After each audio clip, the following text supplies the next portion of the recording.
All right, everybody out there in the Craft Chest Nation, I Craft Chest here, and yes, it's been a while since I posted a video, and believe it or not, I do have several videos ready to upload, but they're kind of getting out of the timestamp zone of what we have going on right now, so I don't know if I'm going to post those or not.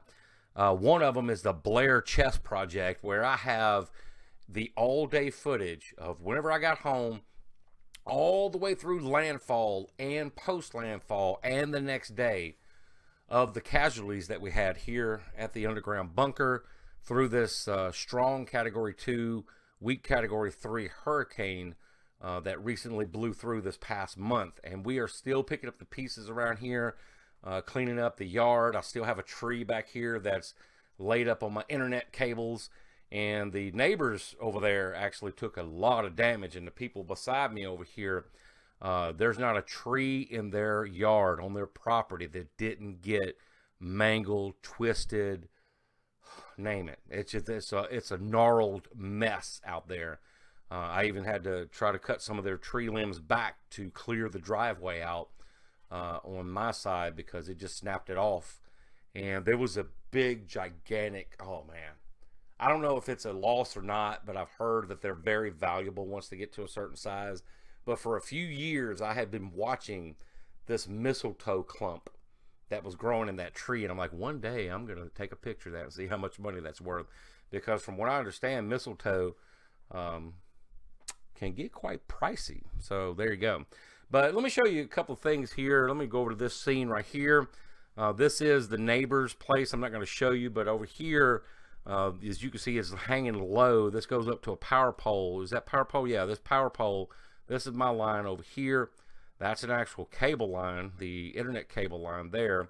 But this, and I'm not going to show you, goes over, and this silver is a steel cable, but it literally ripped the power box, weatherhead, all of it from that house, and it's just in the ground. All right, power company has since come by and spooled it up, because they have a lot of structural damage at that house right there, and they're not going to be able to get power on until they get that house fixed. That house got jacked up. And luckily here at the underground bunker, which I'm less than 50 feet away from that place, didn't take that much damage. I was surrounded by a lot of things that helped. Let me show you one more time. Like, this building was on one side, there was another house on the other side, this house behind, a big ass oak tree that's right over there, that's been here forever. And if that thing uprooted, then whoo, man, you got some strong wind. And it had a few limbs break out of it, but for the most part, it blew out the dead wood. And that's what I've been dealing with, is just all the old dry dead wood that just got shook loose from the trees around here. Even that pecan tree over there survived, which is amazing to me, because the last time through a thunderstorm one time, it just like blew up and fell apart. I think it got struck by lightning, but didn't actually catch on fire after it. But we survived, and I appreciate everybody out there that kept up, followed up, and checked in on old Craft Chest here as we took that direct hit from that last category 2 hurricane. I was in the actual path of the outer eye wall in the northeast quadrant, and there's a few times I actually puckered up, right, because it felt like the place was being pushed over by some of these winds. Whew.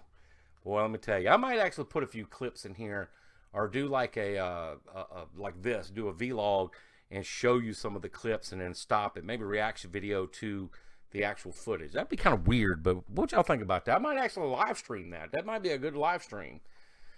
Or just post the Blair Chest Project through the last hurricane up here. I don't know if y'all would watch it over an hour. I think it's almost an hour and a half long, like a movie, pretty much. Is what it's like. It's like a movie. Yeah. But anyway, there we go. And moving on to another subject, Project Defiant will continue now that the weather is starting to cooperate a little bit, because that's one reason why I haven't posted any videos on that. For those of you who are interested in that type of thing, which I know the view counts are less than 100 on all of them, so most of you aren't, but I am, and we're going to continue on that, especially when we get on the interior. Now, when we get on the interior, I think the interest is going to peak a little bit, because we're going to be going through a complete rewire on most things in the vehicle.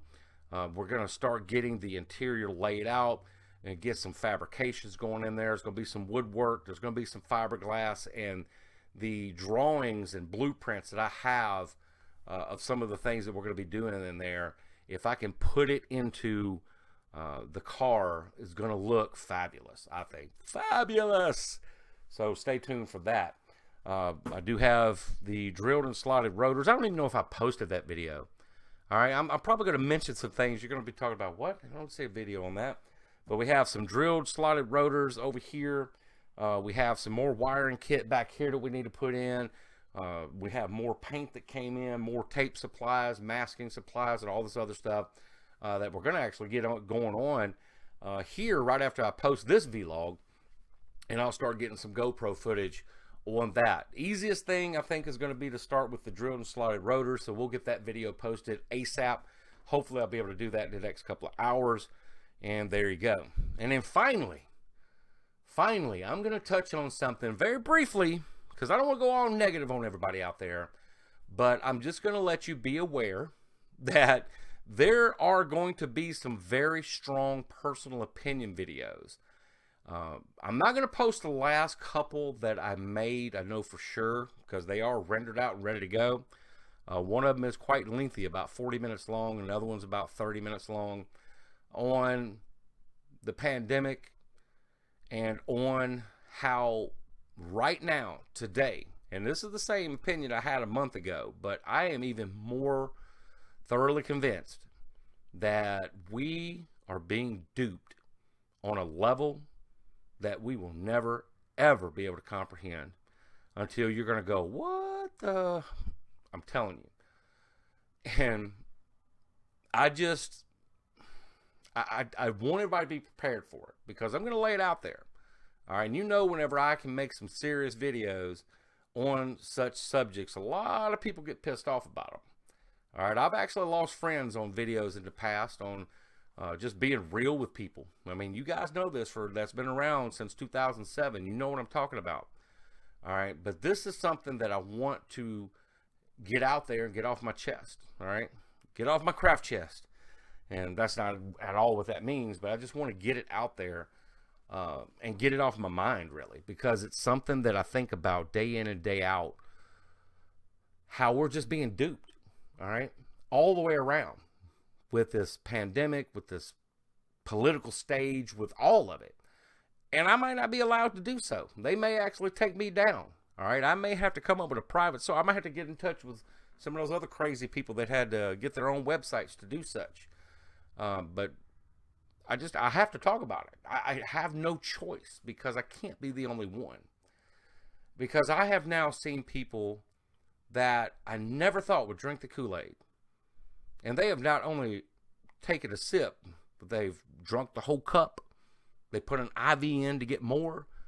And they are on a bandwagon of, I don't know, solitude, I guess. But we just can't function. Very briefly, I'll say this. We just cannot function as a society as being separate individuals. Now, me, I value my solitude. It don't bother me one way or another. But for the most part, people are social. That's what it means. Not social distancing, but social. Social butterflies. Remember, you know that word? You know, people do gather. And here's a picture that I'm going to show you. Let me full screen it, because I don't want the tweeter to actually, you know, be banning somebody or getting me in trouble for that. But this is Ultra Fest Taiwan. Now, here's the deal.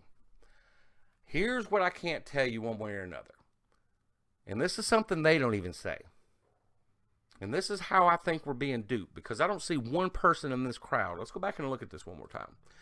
I don't see one person in this crowd here that has a mask on. Not one person. But see, here's how they get us. All right, you can post a picture like that. But how do I know that ain't from 2012? How do I know that ain't from last year, before the apocalypse started? You know, how do I know that this is current, this year, up-to-date stuff? All right, that could be the same stage they use every year. I don't know if I'm not familiar with it. But you see all the people that saw that from this person that has so many followers, gets that attention. They get those reactions. Hell, there were even people that are commenting saying, oh, this is that, you know, and you wonder what's wrong with our country. And that person was from America. Ultrafest Taiwan. You don't even pay attention to details. You don't read the big word that says Ultrafest Taiwan. You just assume that they were talking about your country because that's where they live. And that's one of the things I want to talk about. Very small example. But that's a perfect example if you think about it. I went from blue screen to red screen. I can already tell what this is going to look like. You know, and the reason being I don't have my main ambient light shining over here to keep me from turning blue and all the colors on the monitor right here, because we have another casualty after the storm. I don't know how, because I shut it down and unplugged it and everything. But the Two Wicked 1 PC is down at the moment. I do believe the power supply gave up the ghost. Luckily, I have another power supply over here. I just haven't worried about it because it has been so hot and humid. I've just been using the Two Wicked 2.0 version of the Two Wicked over here with the 1700X and everything else that's in it for the past month now since the storm. I don't know how long the storm even was. I've just been moving on, surviving, keep it on going, because that's what you're supposed to do. Don't let anybody keep you from living your life, because if you can remember what you ate for breakfast yesterday, all right, or what somebody told you to eat, that's the wrong answer. It's a craft of the mind. Go out there and have some fun, and stay tuned for more videos coming up. Man, we back. Woo!